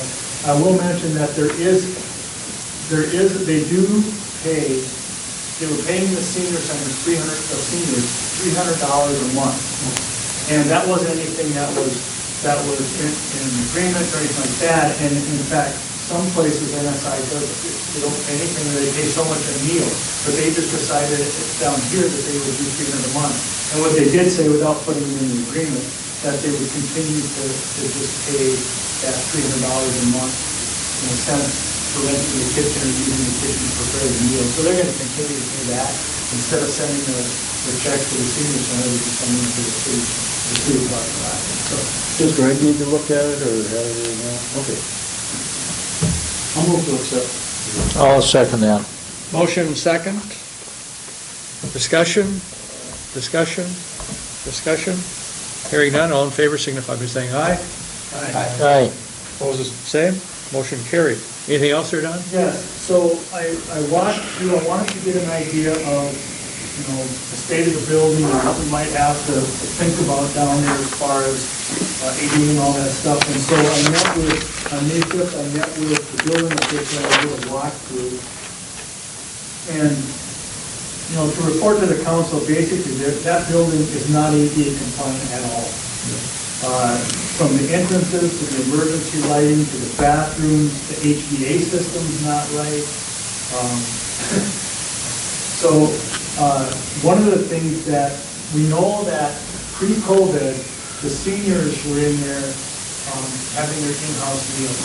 And, you know, I would think, okay, that's the senior board, it was not a public building, it's their building, whatever, and that in now, and we did kind of bring this up to NSI when we were talking to them. The question of the seniors was, if you turn this over to the city, this now becomes a city building, a public building, and all that may change. How you do things down here may change because now it's a public building. And I brought that up to the building official, and he said, well, yeah, that's kind of right. It doesn't really change, though, from an ADA standpoint, it doesn't change at all. The fact that it was so out of ADA compliance that really the seniors were taking the liability, the risk of some type of future exposure because they were doing stuff in that building that should not have been done with it being so ADA out of compliance from the entrances and steps and all that stuff. So I guess for the bottom line is some of the other things that there's a lot of repairs that have to happen down there with remodeling of the bathrooms, with the roof, with the HVA system, you know, the commercial kitchen component of it. We learned that a lot of the appliances and equipment down there belongs to NSI, not the city, which is fine. I mean, we kind of understood how that all works and how it would work if they left that type of thing. But also, just going forward from the standpoint of using it as a community center. I wanted the council to make sure and understand that we cannot use this building for a community center until there's tens of thousands, if not hundreds of thousands of dollars put into this building to be able to do that.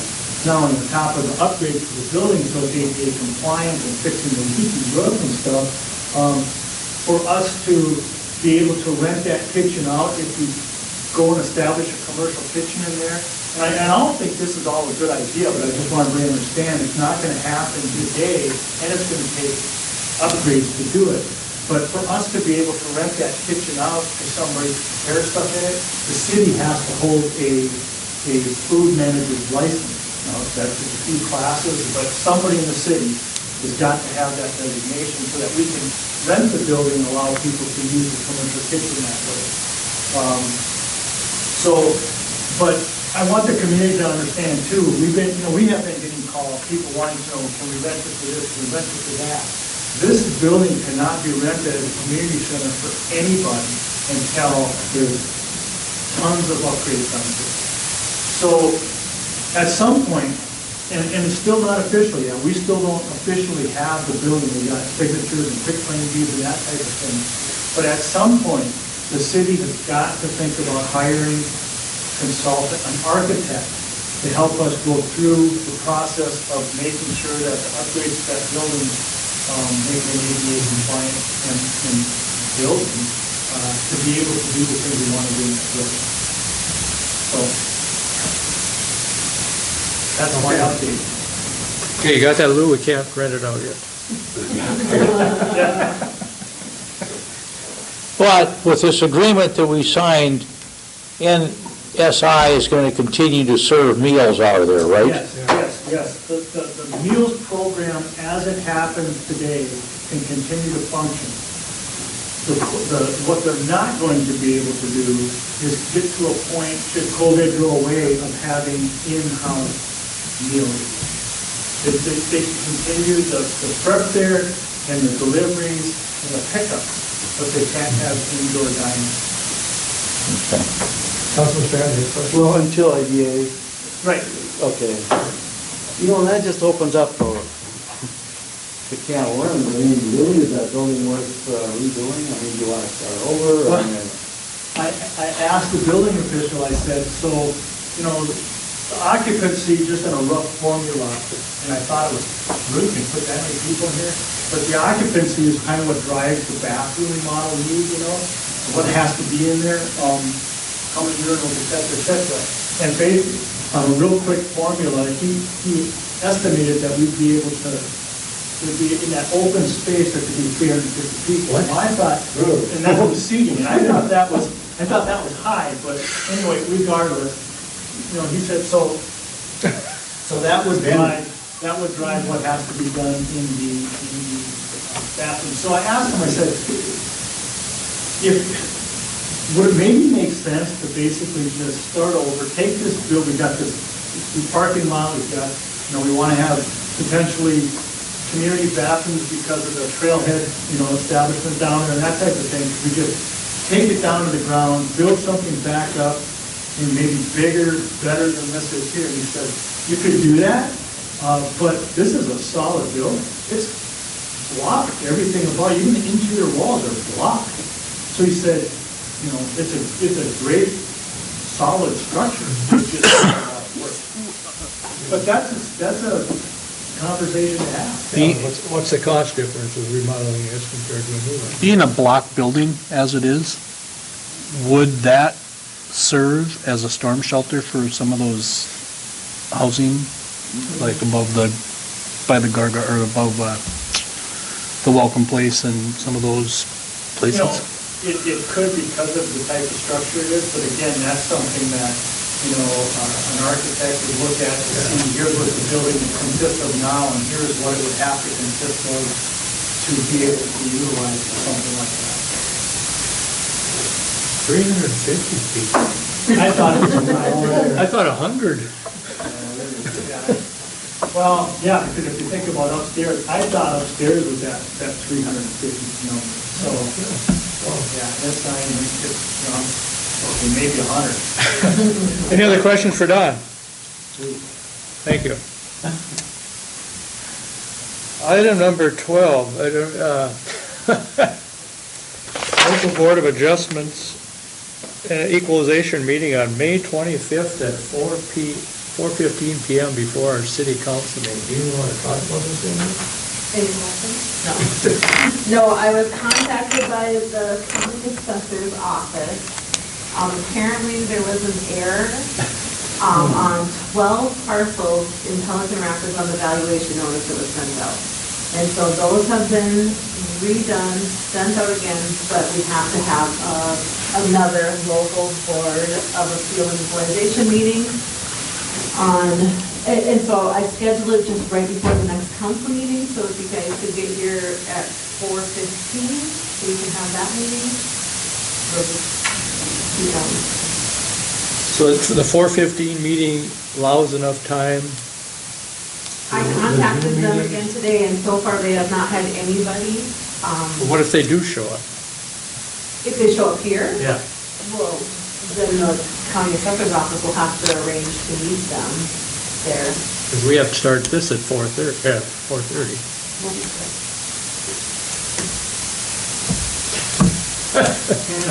Did they send out just to those 12? Because, I mean, looking at the new ones they sent out, I mean, wow, that's big. On the valuation? Yeah.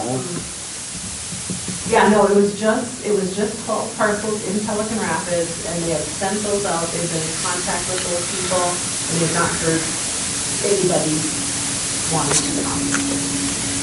Well, I don't know what it was, I was curious. Oh, yeah. No, So are they looking for another vendor? I strongly voice my opinion on the current vendor. Wow. Okay, any questions for Danielle? Okay, item number 13, fire department personnel. Don, did, I'll do that Oh. one too. The fire department has a new hire. His name is George Villalobos, and his starting wage will be $11.47 an hour. This council will approve the hire of him. So moved. second? I'll second that. Motion second, discussion. Does that bring the staff up to full? Yeah, I think they're full now. Okay. Any more discussion? Hearing none, all in favor signify by saying aye. Aye. Opposed, the same. Motion passes. That was it, Daniel? Okay. Item number 14, park board minutes, FYI, they are in your packet. Any questions on them? Item number Are they 15. working on trying to help with this swimming pool personnel? I wanted to ask Brian that one. I don't know. Actually, the swimming pool committee met, and they did talk about it, because some of them are teachers at the school. And so he's got people out there, doing some things outside of, and some of the people on the park board are the same people on the swimming pool committee. Yeah. So, yeah, he's got help, people helping him trying to identify talent, labor, workers. Any other questions? Item number 15, employee duty disability update. Don? Yes, all I want to say on that is you should have all received as elected officials something from the labor attorney, to kind of read through it. It's attorney-client privilege type of stuff, so follow the instructions that you were given, and that's all I'm going to say on that. Okay, thank you. Something in an email, is that what? Yes. All the directions on email. Item number 16, City Hall summer hours discussion. Danielle? Yeah, so I would like council to consider letting me try summer hours for City Hall. The street department's been doing it for years, and so I was thinking what we could, so normally we work Monday through Friday, 8 to 5.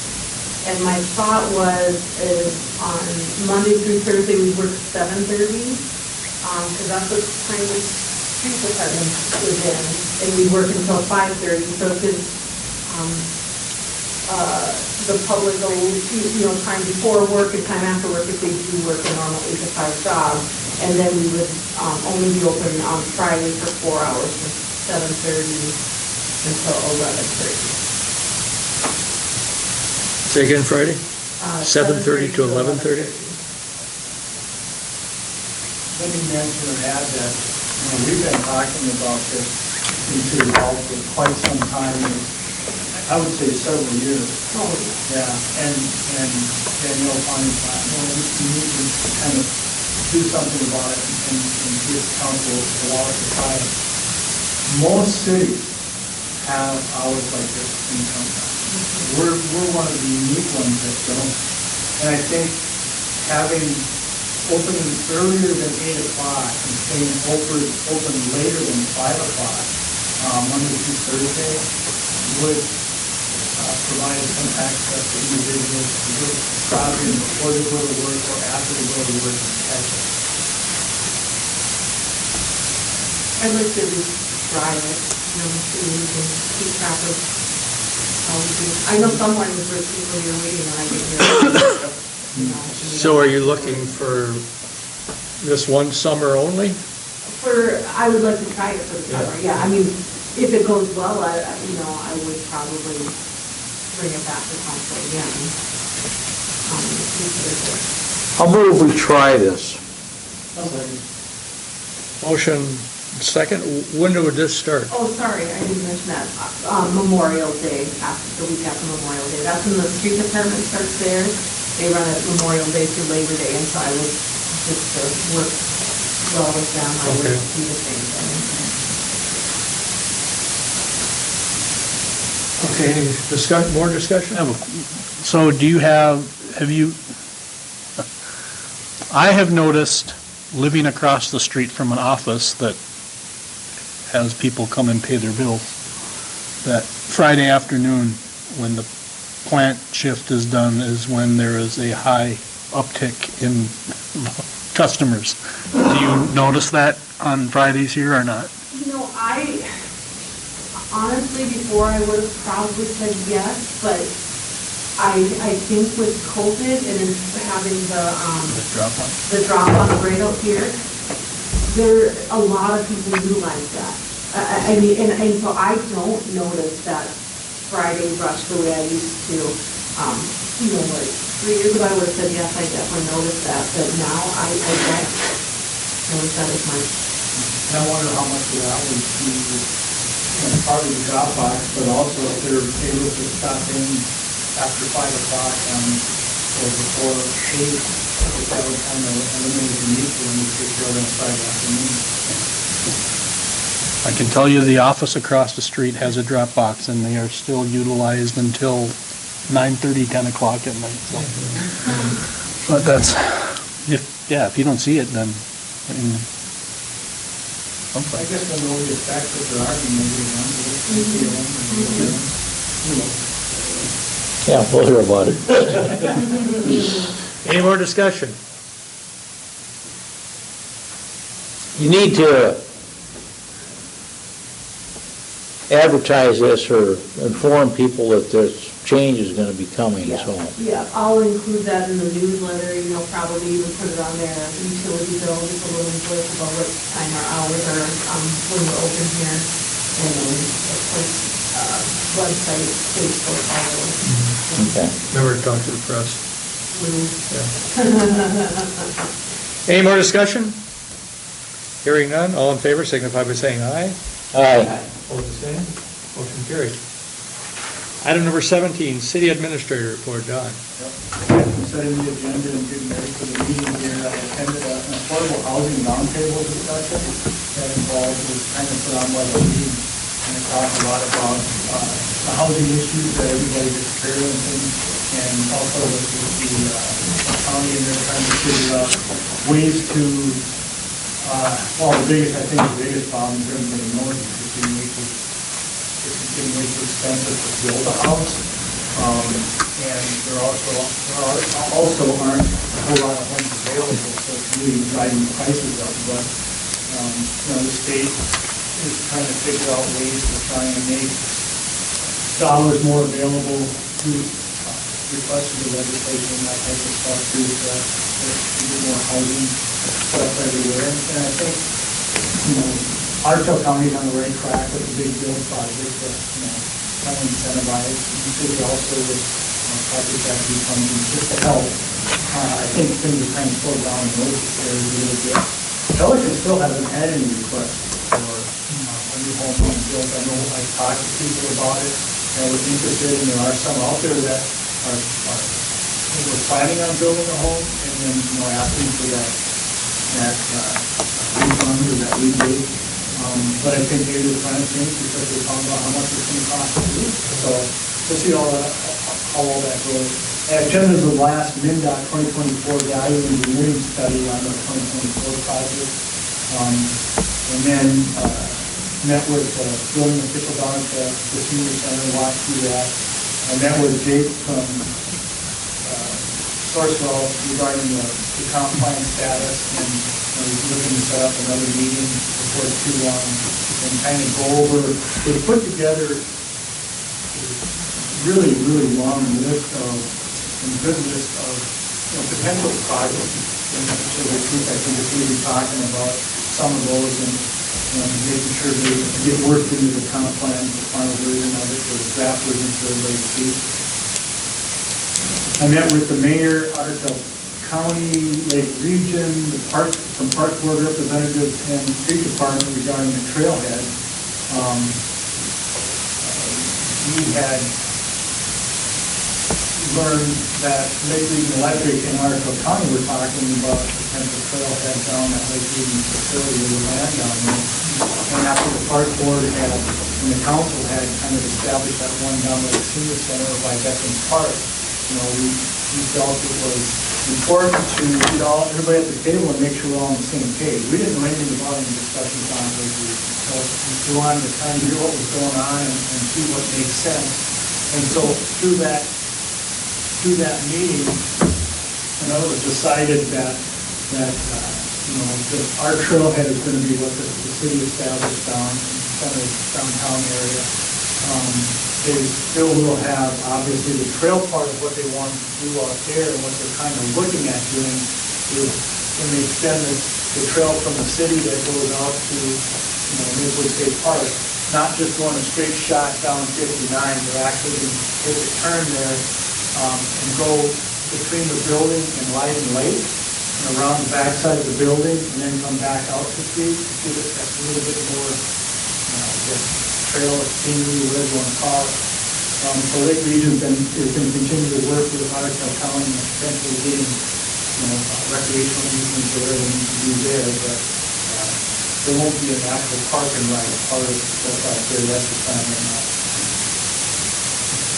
I looked at some different templates to use as RFPs for legal services, and met with Councilman Strand, and we continue our discussions a little bit. We met once in person, and we met over the phone this morning and talked a little bit about what we're trying to accomplish with these RFPs, and so I hope to have a draft that the city council can look at approving at the 25th meeting, and then from there we'll take that and we'll talk about it at that meeting, about what we plan to do with it, and go forward trying to get a new city attorney in place. I attended the monthly Otter County Community Development Authority monthly updates with different communities. And what we talked about specifically this time was a couple of programs that USDA has. They've had them around for a long time, but you don't hear about them much. In fact, I told them, thanks for the reminder that they're out there, and they're regarding homeownership. One of them is the 502 program, which deals strictly for loans for new home buyers or home ownership. And then the other one is the 504 program that deals with low-interest loans to help people do upkeep and maintenance on their homes. And obviously, it's all income level based and that type of thing, but the county is going to put some of that information on their housing website. They're also developing, they've got a nice part of their website that deals with housing and different incentives and that type of thing. I've linked it to these programs on our website too, under our residence and home ownership portion of it. To try and get the word out about these for people that we talked about. I know the planning commission talked about different things, different programs out there to help individuals that need maintenance on their homes, performing the upkeep on them, the maintenance on them. So this is just one way of doing that. Now, they talked about the planning commission about the small city development program that we had once before. This is just kind of a thing that goes continually, but through the USDA. So those resources are out there. And then I also have talked to HRA about the small city development program again, so we might be hearing more about that later. Obviously, I had a communication to review with our labor attorney regarding the status of that youth disability, and then, like I was mentioning, I updated to the website to see how it's going. That's how it works. Any questions for Don? No, okay. Thank you. Item number 18, Mayor's Report. Last couple of weeks, I conducted a conversation with the mayor at Cincinnati City Hall. Had a noon luncheon meeting with the new Moorhead Mayor, Shelby Carlson, just to introduce ourselves to each other and what's going on in our communities. Had a breakfast meeting with the United Way of Otter Tail County and Wadena counties, staff recently. Attended a April 30th Pelican Rapids Senior Citizen Board meeting to approve the minutes of the previous board meeting to make the transfer official to the city of Pelican Rapids. On April 30th, attended an Arbor Day tree planting at the Viking Elementary School with teacher John Mullen, 6th grade students. Down at the Senior Citizen Center, there was a piano there that belonged to the family of Gerald Grahn. Gerald Grahn had donated that piano to the Senior Citizen and was able to locate his daughter, and they did remove that piano. They wanted it, so they took it out of there, so we won't have to deal with that in the future. Had a photo taken on 6th of May with a Viking Elementary School 4th grade student, Lillian Lafayette, who was the local winning entrant in the Minnesota Rural Water Week poster contest. Also, I sent 10 more letters to state representatives and senators regarding proposing to keep the current funding for the statewide health improvement partnership, or SHIP, which has provided much services for our local foods, local places project. As Don mentioned, I was at that virtual meeting regarding the trailhead of the Lake Regional Electric for the Pelican Rapids to Perham Bike Trail. Met with Administrator Soda to review the agenda for this evening's meeting, and then today I met with forum reporter Mike McFeely, who was interested in how the Minnesota fishing opener impacts Pelican Rapids and what's going on with businesses here in the last year with the COVID, and what future projects do we see coming up in the future. Any questions? What'd you tell him? All the above.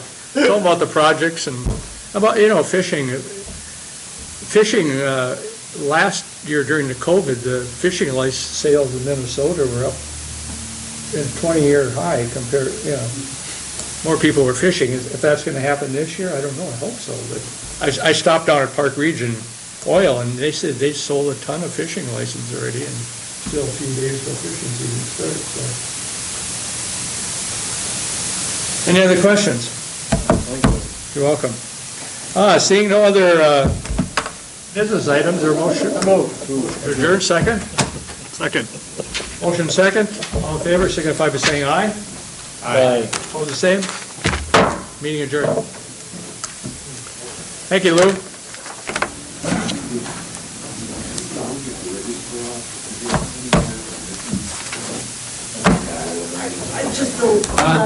I would like you, or Danielle, to check those minutes. Steve, it's not what I told him. What do you print? Yeah, well, I'm wondering what are you saying for the businesses, Well, he was wondering how many